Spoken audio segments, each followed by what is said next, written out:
नमस्कार, मी अश्विनी अमोल आंबेडकर. आज आपण जाणून घेणार आहोत आरोग्य विम्याबद्दल. ज्या पद्धतीने अन्न, वस्त्र, निवारा या मूलभूत गरजा आहेत, त्याच पद्धतीने आज आरोग्य विमा ही एक मूलभूत गरज बनलेली आहे. जसं कळतंय पण वळत नाही, असं एक आपल्या समाजात झालेलं आहे. ॲक्च्युली एखादा मोठा आजार वगैरे होतो किंवा दुर्दैवाने अपघात वगैरे होतोय, तर अशा वेळेस आपल्याला दवाखान्याची पायरी हॉस्पिटलमध्ये जायलाच लागतंय आणि हॉस्पिटलमध्ये गेल्यानंतर जेव्हा रुग्णाच्यावरती उपचार होतात किंवा उपचारांचा खर्च आपल्याला सांगितला जातो, त्यावेळेस आपण नातेवाईक रंजीत होतात सर्व ऐकून खर्च आणि तो आवाक्याबाहेर खर्च जाणारा असतो.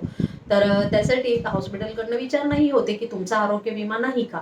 तर आपण वेळेवर तर आरोग्य विमा नाही काढू शकत कारण वेळ गेलेली असते. मग त्यासाठी होणारा खर्च तर आपल्याला प्रेमापोटी करायचाच आहे कारण तो आपला नातेवाईक आहे आणि यासाठी आपण मग आपलं मालमत्ता वगैरे ही विक्रीस काढतो, दागदागिनेही मोडतो, कर्ज घेतो.